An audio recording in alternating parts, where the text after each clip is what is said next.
Dekrétom apoštolskej penitenciárie vyhlásil pápež Leo XIV jubilejný rok svätého Františka. Začal sa 10. januára 2026 a potrvá do 10. januára 2027. Tento rok bol vyhlásený pri príležitosti 800. výročia úmrtia svätca. Od 22. februára do 22.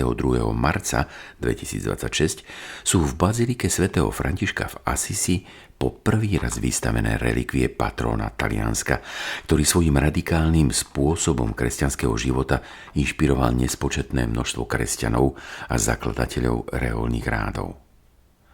Vzácne relikvie uložené v transparentnom ochrannom púzdre s nápisom Corpus Sancti Francisci boli objavené až v roku 1818, keď sa pri výkopávkach potvrdilo, že ide o telesné pozostatky svätca. Aj my sa môžeme pripojiť k tisíckám pútnikov, ktorí v týchto dňoch putujú do Assisi a podľa vzoru svätého Františka môžeme obnoviť 3 základné vzťahy: ku Kristovi, k bratom i sestrám a k veciam okolo nás. Vzťah ku Kristovi. Svätý František kladol veľký dôraz na pokoru, ticho a vnútorný pokoj. V liste bratovi Leonardovi výslovne píše: Kto hľadá pokoj, nech hovorí málo a modlí sa často. Ticho a samota boli zdrojom duchovných zážitkov, ktoré mu pomáhali udržiavať a budovať jeho vzťah k Bohu.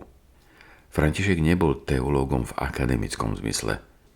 Nebol reformátorom so stratégiou.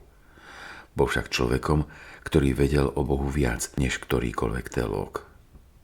Chápal totiž, že pokiaľ človek nemá skúsenosť Boha, nič o ňom nevie. Poznanie Boha pre neho nebolo štúdium, ale osobnou skúsenosťou s ním. Keď na hore Laverna kontemploval ukrižovaného, nešlo o teologickú úvahu, ale o skutočnú účasť na Kristovom utrpení, ktorá na ňom zanechala stopy nielen duchovné, ale aj telesné. Usiloval sa s Kristom prežívať všetky udalosti dňa a podarilo sa mu to do takej miery, že dokonca Kristove rany sa vpísali do jeho tela, pretože on sám sa už predtým vpísal do jeho srdca. Stigmy nie sú senzáciou, ale pečaťou vzťahu.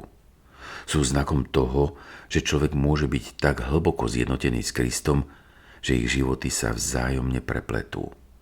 Kríž nie je prekážkou vzťahu, ale skôr nástrojom zjednotenia. Poznáme to aj z vlastnej skúsenosti, ako nás dokáže spoločné utrpenie navzájom spojiť. Spolucítenie a spoločné nesenie kríža je často skutočným testom hĺbky vzťahu. Trpieť s trpiacim Kristom je jedna z ciest zjednotenia sa s ním. František pochopil, že kresťanstvo nie je ideológia, je to vzťah. A tento vzťah mení všetko. Mení pohľad na utrpenie, na blížnych a na všetky veci, ktoré nás obklopujú. Vo výrokoch púštnych otcov nájdeme vetu: Veľkosť kresťana sa meria veľkosťou kríža, ktorý spolu s Kristom dokáže niesť. Druhý vzťah je vzťah k bratom i sestrám. František vnímal hlbokú jednotu medzi ľuďmi, prírodou a Bohom. Vedel, že čím bližšie sa človek priblíži k Bohu, tým bližšie sa priblíži aj k samotnému človeku. Už Origenes hovoril o týchto dvoch vzájomných úzko súvisiacich vzťahoch a ako príklad použil obyčajné koleso, ktoré má svoj stred a svoj obvod či ráv. Všíma si, ako sa špice lúče navzájom približujú, keď sa približujú k stredu kolesa, a naopak, ako sa od seba vzdialujú, keď smerujú k vencu, k obruči kolesa. Presne takto vnímal aj súvislosť medzi vzťahom k Bohu a vzťahom k ľuďom. Čím viac sa približujú k Bohu, tým viac sa približujú navzájom.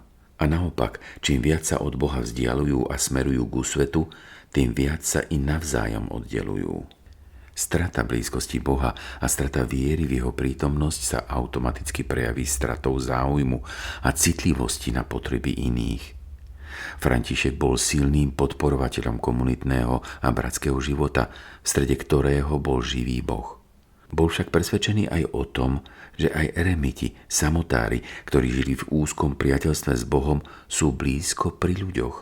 Hoci nie fyzicky, ale duchovne áno. Nosili ich vo svojich srdciach a modlili sa za nich. Tretí vzťah, ktorý si chceme všimnúť, je vzťah k veciam.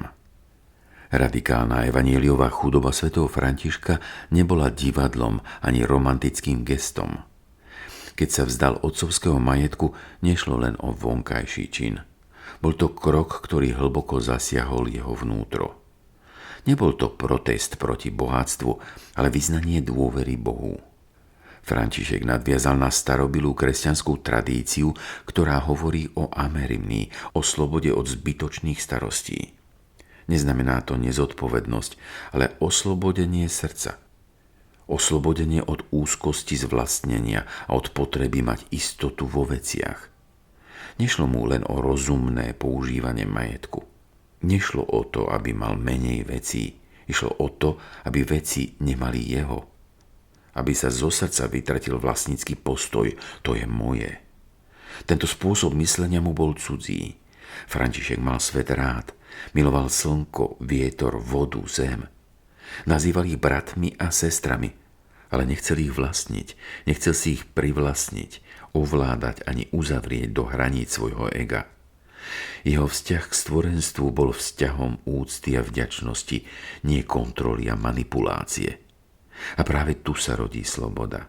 Nie z vlastnenia, ale z darovania. Nie z natiahnutej ruky, ktorá chce vlastniť, ale z podanej ruky, ktorá chce dávať. Sloboda či otroctvo voči veciam sa neodvíja od samotných vecí, ale od vzťahu k ním. A tak sa František stal človekom, ktorý nemal nič a predsa mal všetko. Lebo jeho pokladom bol Boh. A v Bohu objavil celý svet ako dar, nie ako korisť. Milí priatelia, v schátranom kostolíku svätého Damiana v Asízi ku Františkovi prehovoril Kristus z kríža a povedal mu: choď a oprav môj dom. I na nás sa v tomto pôstnom období obracia Pán a hovorí nám: choď a oprav svoj vzťah ku mne, k blížnym i k veciam, ktoré ťa obklopujú.